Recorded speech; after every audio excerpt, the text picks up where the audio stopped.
This week on the Weekly Pinch from Pinch News. First and goal. Mahomes flings it. It's there! Hardman! Jackpot! Kansas City! Kansas City Chiefs win Super Bowl LVIII. On count one of involuntary manslaughter as to Madison Baldwin, we find the defendant guilty of involuntary manslaughter. Mass shooter Ethan Crumbley's mother, Jennifer, found guilty of involuntary manslaughter in his shooting. Okay, I'm going to drill down. Are you making an announcement right now that you are going to take a break from Atlanta? Now you don't put the pressure on. But I guess, yeah. Okay. Yeah. Kandi Burruss announces exit from RHOA. Andy Cohen responds. The Colorado Supreme Court concluded that the violent attempts of the petitioner's supporters in this case to halt the count on January 6th qualified as an insurrection, as defined by Section 3. Supreme Court hears arguments on Trump's removal from Colorado ballot. Colorado names Bengals Robert Livingston as defensive coordinator. ESPN, Fox, Warner Brothers set to launch joint venture sports streaming platform. Historian who correctly predicted almost every election winner since 1984 predicts who could win in 2024. Beyoncé announces Cecred, her new hair care line. New study shows how nose-picking could increase risk of Alzheimer's. The Kansas City Chiefs secured their second consecutive Super Bowl victory, defeating the San Francisco 49ers with a thrilling 25-22 win in Super Bowl LVIII. The game was decided in overtime, with Patrick Mahomes orchestrating a 75-yard touchdown drive to seal the victory for the Chiefs. Mecole Hardman caught a 3-yard pass from Mahomes to cap off the walk-off scoring drive in overtime. This came after the 49ers, Jake Moody kicked a 27-yard field goal to initially take the lead in the extra period. Chiefs kicker Harrison Butker played a crucial role in forcing overtime, booting a 29-yard field goal with just 3 seconds left in regulation. Both kickers, Butker and Moody, were perfect on field goals throughout the game, going 7 for 7 combined. Mahomes delivered an exceptional performance, completing 34 of 46 passes for 333 yards with 2 touchdowns and an interception, while also contributing 66 yards rushing on 9 carries. He showcased his ability to distribute the ball effectively, with 8 different receivers hauling in at least 2 receptions. Tight end Travis Kelce was a key target for Mahomes, finishing with 93 yards on 9 receptions, while Hardman and Marquez Valdes-Scantling caught the touchdown passes from Mahomes. For the 49ers, wide receiver Jawan Jennings stood out with a go-ahead touchdown catch and also threw a touchdown pass to running back Christian McCaffrey, who amassed 160 yards despite a first-quarter fumble. The tide of the game shifted late in the third quarter when the Chiefs capitalized on a fumbled punt by the 49ers, converting it into a touchdown with Mahomes connecting with Valdes-Scantling for the score. This pivotal moment gave the Chiefs their first lead of the game and ultimately propelled them to victory in Super Bowl LVIII.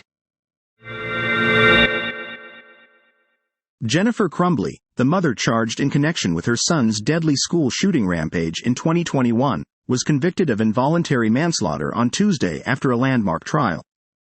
The unanimous verdict came after 2 days of jury deliberations, marking a significant moment in the legal system as it addressed the question of parental accountability in mass shootings. Crumbley, 45, faced 4 counts of involuntary manslaughter for each of the victims in the attack at Oxford High School in Michigan. Her son, Ethan, pleaded guilty to murder and terrorism charges and was sentenced to life in prison without parole. During the trial, jurors examined over 400 pieces of evidence, including text messages and photos from Crumbley's cell phone, as well as dramatic video footage of the shooting spree. The prosecution portrayed Crumbley as a neglectful mother who failed to properly store the semi-automatic handgun gifted to her son, despite knowing about his struggles and concerning behavior. Defense lawyer Shannon Smith argued that James Crumbley, Jennifer's husband, was responsible for storing the weapon and that school officials were aware of Ethan's difficulties but did not fully inform Jennifer.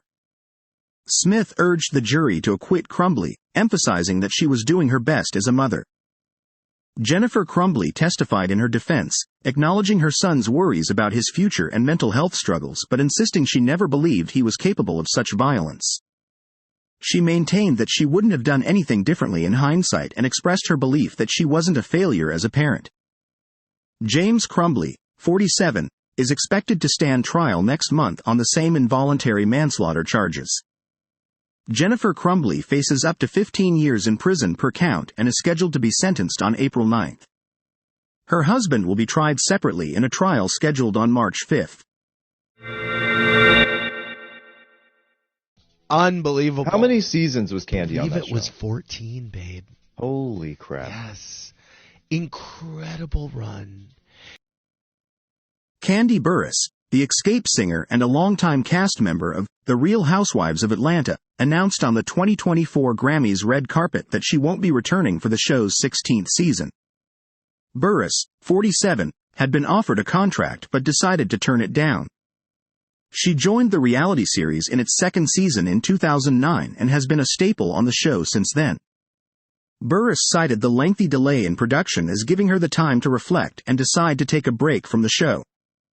She mentioned having new and exciting projects in the works.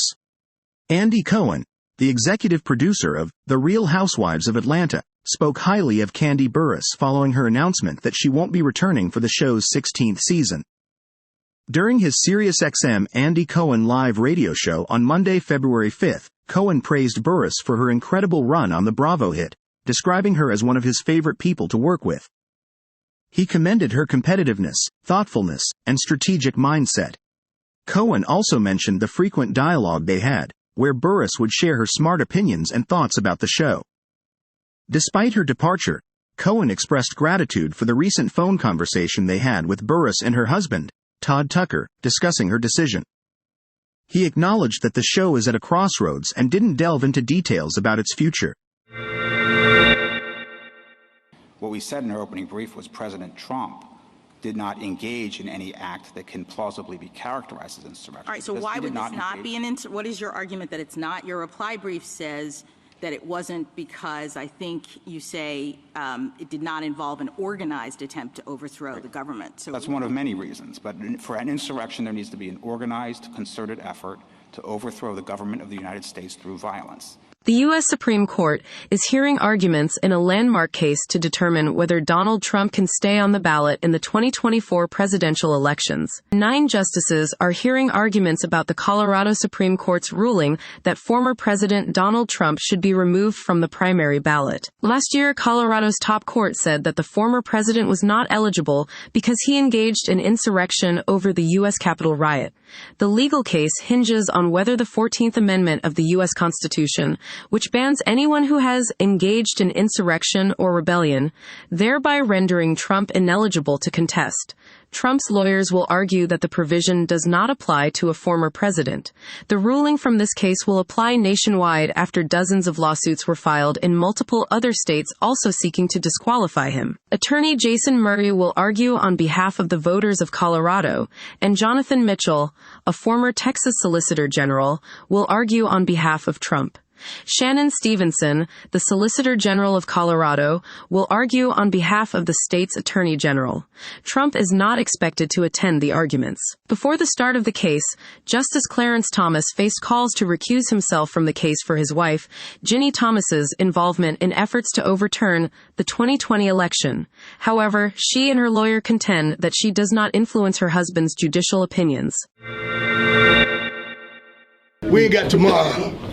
We got now. We ain't got next. We got now. We got now.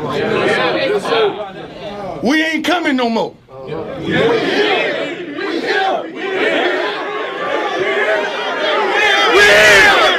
Deion Sanders has finalized his coaching staff at Colorado, with Robert Livingston joining as defensive coordinator and Pat Shurmur retained to oversee the offense. Additionally, Phil Lodeholt has been brought in to bolster the offensive line, while Jason Phillips will work with the receivers. Vincent Dancy and Brett Bartoloni have been reassigned within the coaching staff. Livingston, who has 8 seasons of coaching experience with the Cincinnati Bengals, will focus on improving Colorado's defense, which allowed an average of 34.8 points per game last season. Shurmur, a seasoned NFL coach, will take charge of the offense, with quarterback Shedeur Sanders leading the team after a record-breaking season. Lodeholt, a former NFL tackle, has been tasked with strengthening the offensive line, a priority for Sanders after his son was sacked 52 times last season. The team's spring practice begins on March 18th, with the black and gold spring game scheduled for April 27th. The Buffaloes will kick off their season against North Dakota State on August 31st, marking their debut in the Big 12 on September 21st against Baylor. ESPN, Fox, and Warner Bros. Discovery have announced plans to launch a sports streaming platform in the fall, offering content from at least 15 networks and all major professional sports leagues. This joint venture aims to provide fans with a comprehensive sports viewing experience in one app, addressing the rising costs associated with subscribing to multiple services. The collaboration among these three companies is likened to the success achieved by networks when Hulu was introduced in 2008. Kevin Krim, president and CEO of EDO, sees parallels between the original Hulu concept and this new initiative, emphasizing the potential for success in live sports streaming. Each company will hold a 1/3 ownership stake in the joint venture, with details such as the service's name and pricing to be revealed later. The platform will offer a wide range of sports content, including games from major professional leagues, college sports, golf, tennis, and the FIFA World Cup. Subscribers will have access to content from 15 linear networks, including ESPN, Fox, ABC, and various others. Additionally, the service will allow bundling options with Disney+, Hulu, and/or Max. The announcement of this partnership coincides with upcoming negotiations between ESPN, Warner Bros. Discovery, and the NBA for the renewal of NBA rights. The competitive landscape, including potential bids from tech giants like Google, Amazon, and Netflix, has prompted strategic collaboration among industry players. For ESPN, which is gearing up to launch a direct-to-consumer product, this venture represents a significant milestone. Disney CEO Bob Iger emphasized the importance of this launch for Disney and ESPN, highlighting the comprehensive sports-centric service that will be available to consumers. Alan Lichtman has correctly predicted presidential elections for the past 40 years. In 2016, he accurately predicted Trump would win and was correct again in predicting a Biden win for the 2020 presidential election. Lichtman makes his predictions using a 13-key system, which he invented with the help of Vladimir Kalas-Boric in 1981. The keys to the White House is a list of 13 true or false statements about the presidential campaigns. The keys ask questions about things like policies, the economy, military success, social unrest, scandals, and charisma. According to Lichtman, Biden holds 5 keys. Lichtman granted Biden keys for having a strong economy, no social unrest, military success, and significant policy changes, such as the Investment and Jobs Act. Biden also won keys for an incumbency advantage and not having a significant third-party challenger. This year, the election forecaster believes Biden is in the lead and will likely win the 2024 election. Beyoncé has announced her upcoming venture into the world of hair care with the launch of her brand, Cecred, scheduled for February 20th. The announcement was made on Instagram through a cryptic video featuring nostalgic home movie footage from her mother's salon, Headliners, in Houston, Texas, where Beyoncé worked as a young girl. In the video, snippets of childhood memories are interspersed with scenes of hair washing, braiding, and styling. Beyoncé's caption for the post emphasizes the significance of hair, stating, "Hair is sacred," and unveiling the brand name, Cecred. The influence of Beyoncé's mother, Tina Knowles, on her career is highlighted in the announcement. Knowles, a salon owner, played a pivotal role in shaping Beyoncé's understanding of entrepreneurship and community. Beyoncé has previously expressed admiration for the diverse group of women she encountered at her mother's salon, emphasizing the sense of empowerment and support that it provided. Beyoncé aims to create a community through Cecred where women of all backgrounds can share their experiences and support each other. She acknowledges the emotional attachment that Black women often have to their hair and beauty and emphasizes the need for the beauty industry to understand and cater to these emotions. While specific details about Cecred's product offerings are yet to be revealed, a trademark request filed in 2022 suggests a range of hair care preparations, as well as other related products such as candles, vitamin supplements, and hair accessories. This announcement comes after Beyoncé teased the venture in May of the previous year, expressing her desire to continue her mother's legacy in the beauty industry. Beyoncé joins other celebrities like Tracee Ellis Ross and Jennifer Aniston, who have also ventured into the hair care market with their own product lines, highlighting the increasing popularity and demand for inclusive and diverse hair care solutions. The hypothesis that nose-picking could contribute to an increased risk of developing Alzheimer's disease is gaining traction among experts, as outlined in a recent review published in Biomolecules. While the idea may seem unconventional at first, it is rooted in the understanding of how pathogens entering the body through the nasal cavity can potentially lead to neuroinflammation, a process implicated in Alzheimer's disease.